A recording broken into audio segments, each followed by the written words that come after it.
Yo, what's up everybody? Before we get into today's video, I just wanted to remind you guys that there's only a few days left until the Recursion Ultimate giveaway is over. To recap on what we're giving away a Nintendo Switch with a copy of Smash Bros. Ultimate, 10 Arctic 3 headsets, and 10 Tomtock Switch cases. The DreamHack Atlanta tickets have already been given away because, well, it was last month. But there is still a chance for around 20 people to win, so if you enter, you may just have a decent chance. The link to the giveaway will be in the description below. Thanks for listening, and enjoy the video.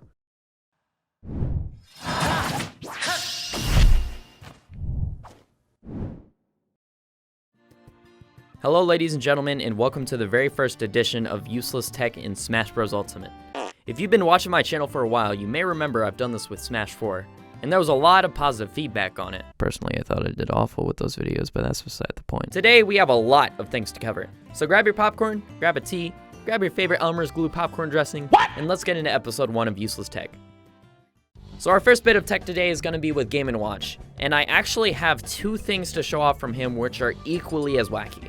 So the first step for this is you want to go to the Brawl version of Yoshi's Island and pick Game & Watch, well, obviously. Once you get in the game, head to the right of the stage and stand on the corner of the slope in the flat ground as demonstrated here. If you want to see the full effect of this, make sure your opponent stands in the very middle of the stage. Now get this, if you land on exactly frame 8 of Game & Watch's up air, instead of the up air going directly above Game & Watch as intended, it'll actually come out of the very center of the stage with an active hitbox. Why this happens? Well, nobody really freaking knows, honestly. Now, this clearly isn't intended, so I'm assuming this has been or will be patched out in the future. But for now, we can enjoy breaking little bits and pieces of the game as much as we can.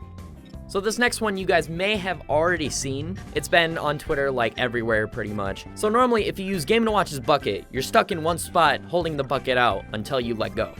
However, if you use this bucket on exactly frame 18 on your dash, you will be able to move around while using your bucket. This one is called bucket sliding. Spare change, ma'am. While doing this, you will not be able to jump or slide off the ledge. You can only slide around on whatever surface you're on. If someone shoots a projectile at your bucket, you'll be set back to the regular stationary bucket. While it's pretty neat and only slightly useful for maybe catching projectiles, it most likely has been patched out or will be, same as the last tech. Now, I've already showed a bit of this in my Smash 4 Useless Tech videos, but there's a few new things I found this time around. So for this one, you want to go ahead and head to any stage that has a spring. For convenience, it's best to go to the boxing ring since it's so close. For this first bit, go ahead and choose any character with a counter that cancels vertical momentum, kind of like Marth. From here, it's really easy. Just hop on the spring and beat the living frick out of Downbeat like my Uncle Cletus does every night. Sorry. So when you do this, you'll notice your character will kind of hop in the same spot. It will seem like your character is invincible from normal attacks, which sometimes it will actually whip out a counter, but it's pretty much 50-50 as you can see here.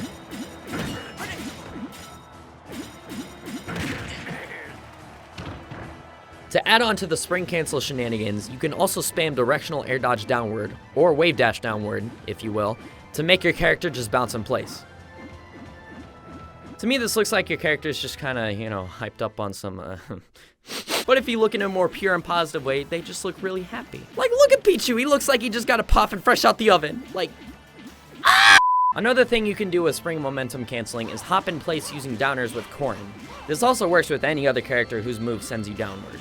For example, Simon, Richter, Sheik, Zero Suit Samus, and Korn's down airs. Yo, what's up guys, post editor Ken here. Just letting you know Ken really needs to do his research better. You actually cannot do the down air momentum cancel with Simon or Richter, and I also forgot a lot of characters that could, so here's a list. Sheik, Ice Climbers, Bowser, Game & Watch, Zero Suit Samus, Toon Link, Lucario, kinda, with a question mark, Sonic, Bayonetta, Ridley, and finally, Corrin. Ken, please save yourself some time and do your research, thanks. And the very last thing for this segment, Melee players rejoice, Fox and Wolf have multi-shining again. Okay, sort of. The closest I could get to a real multi-shine is if you shine right before hitting the spring and then shining right after hitting the spring. Cool looking, but incredibly useless. So this one is a quick one that really just looks a bit stupid and kind of funny, honestly. For this one, go to any stage, just make sure one player is Inkling and the other is Dedede. To give you an example of how ridiculous this bug is, this is Dedede's normal up B.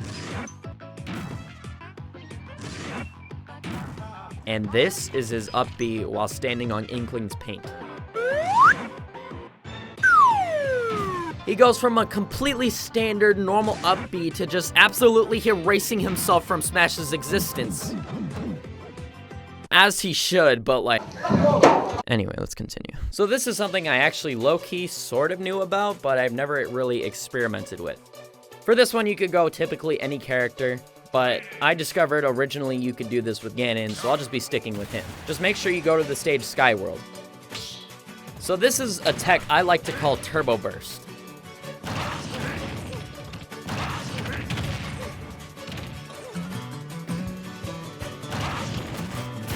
As you can see, Ganon temporarily seems to get a short burst of turbo mode similar to turbo mode in Project M. So the way this happens is whenever you break the platform you're standing on, for instance, if I do a forward smash and break it, it will put me in the air for a very short amount of time. By breaking the platform, if you're standing on it, you cancel whatever move you initially did while grounded, cancel any end lag on it, and from there, you are now free to use whatever move you want. So the best way to do this, I found with Ganon, is all you have to do is really down air the platforms twice, and then forward smash or up smash. Both of those moves hit the platform below you. So if you guys are able to find a cool string to do with this turbo boost mode, feel free to tweet at me on Twitter at Nintendo.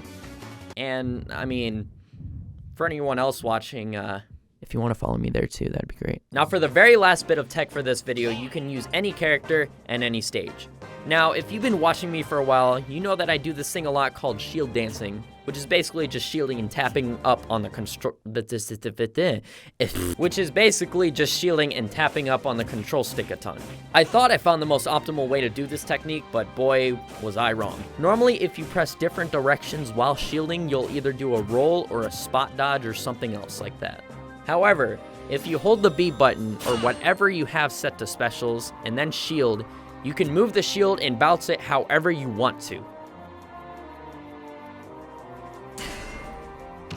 Now, you know, while for most people this may seem useless, this is actually revolutionary to me, okay? You know, since they removed taunting from online, I can't own the lips by taunting after punking on them after they give me attitude, so now I have to resort to more shield dance to get any kind of satisfaction! Thank you very much for watching the very first episode of Useless Tech in Smash Bros. Ultimate. If you'd like to see more, please leave a like. It reassures me that I have some lick of relevance in this vast pool of ASMR and mukbangs. And remember, if you have any useless tech of your own that I haven't covered in this video yet, be sure to let me know either on Twitter or in the comments below.